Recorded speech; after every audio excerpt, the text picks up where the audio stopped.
listen, we know the diehards are the diehards. We know the people who love it, love it.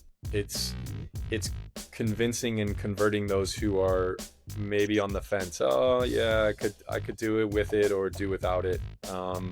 Convincing them of how great a sport it is. I guess just kind of broadly, looking at this season with Charlotte, what's your outlook? What do you see in the team right now as the season kind of kicks off?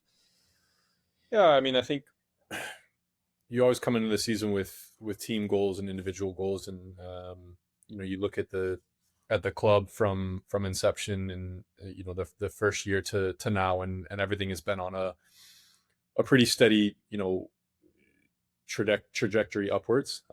Each year has gotten better. Each year points wise has gotten better.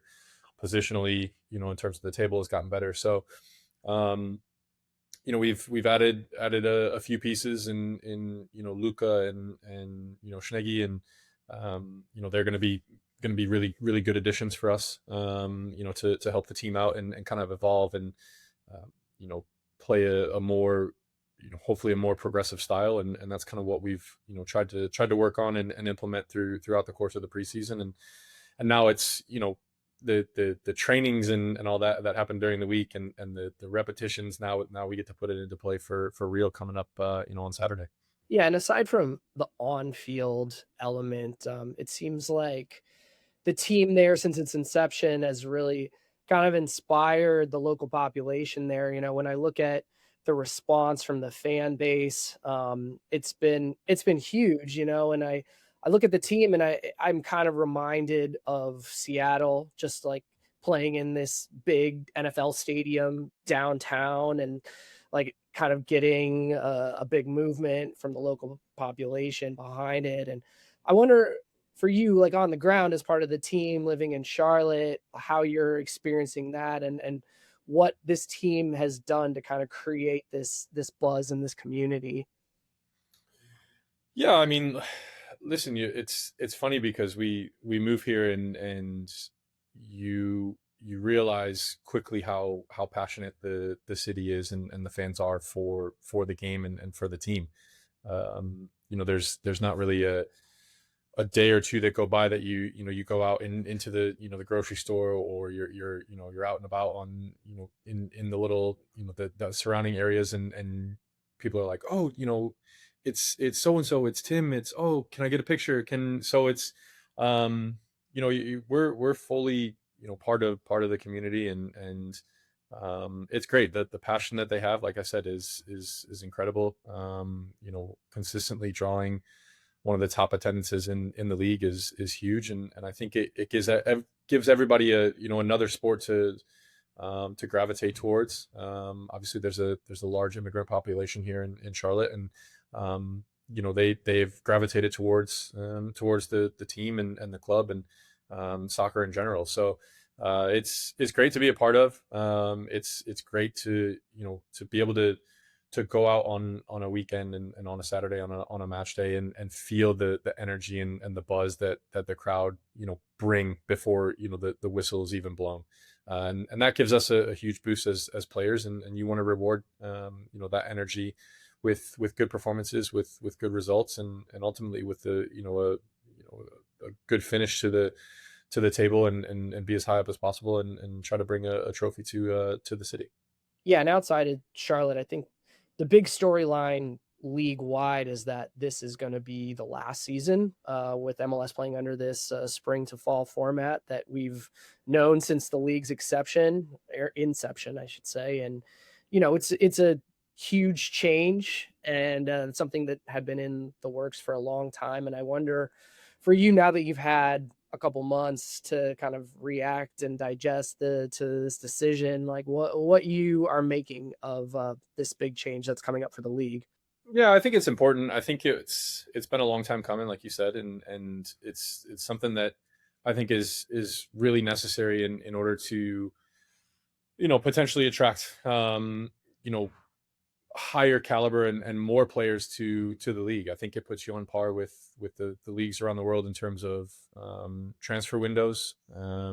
in terms of the players you can look at. You no longer have to worry about, oh, there's, the transfer window closes, at different times, so you're kind of in limbo with players. And I think that's a big bonus. But having played both, kind of both, I guess, calendars, so to speak, I think the it's just needed. It gives, you're still going to have your break in the winter, and you're still going to have your break in the summer. And I think that's a good thing. We play so many games, and you train so much and you travel so much. And um, listen, the heat is one thing. Now you're dealing with the cold in some places. So it obviously has its trade-offs. But I think for the league as a whole, and in order to be seen as on par with leagues around the world, it was a necessary change, and one I think a lot of and most of the players are really excited about.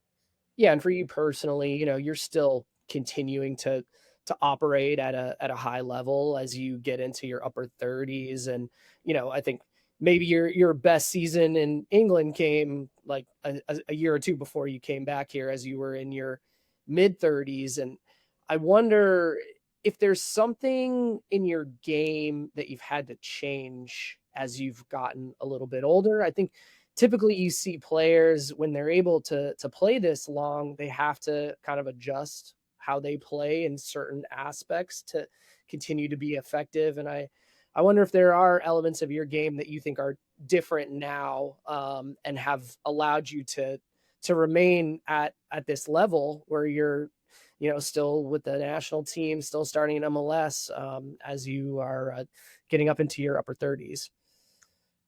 I mean, everybody likes to point out that I'm not as fast as I once was, but I was never really fast in the first place, so that's really a mute point, to begin with. I think the biggest thing for me has always been about using my brain more than anything. As a center back, the sooner earlier you can think the game, more than likely you're going to have a pretty successful and longer career. And I've always thought, being able to think the game while the game is going on, being able to put yourself in you know different positions to be able to help your teammates, understanding what the roles of each individual on the team, but also what is ultimately your role and your goal within that group, and then just being able to adapt. I think adaptability is such a huge underrated skill. um, and you see it all the time. Guys are like, well, I'm a finished product. I am what I am, and I play the way I play. Well, yeah, but you can still learn. There's still things. We're always learning every single day, and having to see things differently, and take other opinions and other play, and other players play on board. So I've really embraced that, understanding each position, and what is required in each position. And again, if you can understand your own position at a very high level, and really think the game and think your position, then this you're going to put yourself into spots and places that you're not going to have to use your speed, your physicality, your whatever you want to call it, and it'll allow you to play longer and longer, than even you thought possible. Yeah, and I think, for you, a big element of your game has always been passing. Yeah. And I would imagine, for your effectiveness, that's something that you maintain as you get older, as opposed to some of the more physical attributes. Yeah, for sure. And it's, I wouldn't say it's something that I still, harp on or work on. It's so second nature, at this point, after 16 years, going on 17, that, you don't have to do as many repetitions. You just know, the ins and outs, your body, the way you want to pass in different situations. So it is something that if that's the best part of your game, you want to keep the best part of your game. And then obviously you can still work on those other areas, and that's why I say you're never a finished product. There's still things that you can work on, um, even as a 38-year-old, that can keep you at the level. Are you gonna are you going to be at a level that a 25-year-old is? No, probably not. But you can still work those things in order to I guess prolong or keep yourself from dropping off and falling off a cliff for sure. And you said several times that you thought that the 22 World Cup was going to be your only World Cup. You kind of made your peace with that. Um, at what point did it start to change in your mind and you started to say like maybe I actually can make it to 26. Maybe that's a realistic goal for me. I actually thought I wasn't going to make it to any World Cups, to be completely honest with you, until about the week before. But yeah, I mean, listen, I was fully prepared after that World Cup at Qatar to say, okay, like I achieved what I wanted to achieve. I reached a lifelong goal up to that point, a career goal up to that point, and um, I was okay if that was it. You hit 50 games for your national team. I was pretty happy with that. And then as time went on, we January passed, February passed, and the national team reached back out for the March friendlies, and I thought, well, if they want me back, then obviously I'll continue to go in as long as they want me to be in. And the further and further we got along, I continued to feel great, and I think end of 2023, I thought, well, we're only actually 2.5 years away. Um, why not? Why can't I? So then I continued. I thought, okay, you know, can you take your foot off the pedal? No, you can't. So I put my foot back down, and here we are, uh, 4 months away, and ever so close. But there's still work to be done, and I know that, and nothing is guaranteed, as I've said many times. So um, it's head down, put as much work into it as you can, and hopefully you can get there. If not, you've done everything you possibly can, and other things have gone against you. And I've asked a lot of players and pundits this. So I'm curious to get your take too, just on like the impact of this World Cup, the legacy that it could leave in the U.S. Obviously, we are at a much different place than we were the last time the U.S. hosted the World Cup. There was a lot more room for growth in terms of soccer in '94 because we didn't even have a pro league here. Yeah. There wasn't any soccer on TV. Most people weren't even aware of the sport as a possibility to play professionally. And, now here we are 32 years later, and the soccer market is pretty much saturated or getting close to that. And I wonder, like, how much more growth can we get, and what can this World Cup do to accelerate that? Yeah. Honestly, I don't know. Like you said, what could it look like? I mean, it could look like anything, right? You would think that no matter what happens, the interest and the trajectory of it will continue to grow. Um, Obviously, you don't want it to be oversaturated by any means, but um, I think the biggest thing that we or maybe look at is not. Listen, we know the diehards are the diehards. We know the people who love it, love it. It's convincing and converting those who are maybe on the fence. Oh yeah, I could do it with it or do without it.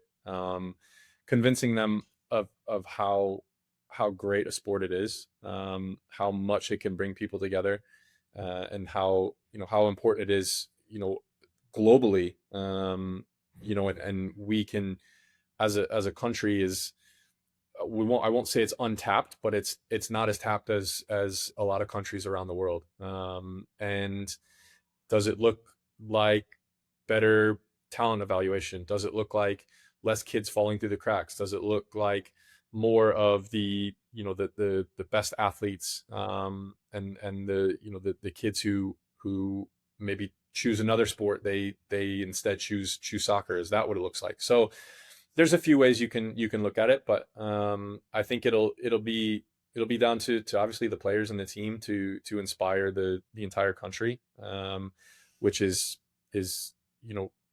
a lot of pressure.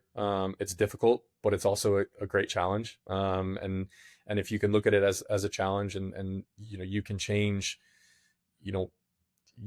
hearts and minds, with a great performance at a World Cup, then why would we not attempt to do that and try to yeah, try to advance the sport even more. But we'll see. We won't know until 5, 10, 15 years down the road, and I think that's when the real impact will be seen and be known. Yeah, I know we're coming up on time. So last question. There's a lot going on with regards to this World Cup on the field, but also off the field as well. You're kind of going into this climate where you're probably going to be asked questions about lots of soccer things and also lots of things that don't have anything to do with soccer. We saw Mauricio comment on Tim Weah's comments about ticket prices last month, saying that he wanted everyone to kind of focus on soccer, but at the same time, like, if you're there at the World Cup, like, these questions are coming. So I wonder kind of how you're approaching that, how you're thinking about going into this environment where so much is going to be going on and so much is going to be asked about non-soccer topics as well as soccer topics.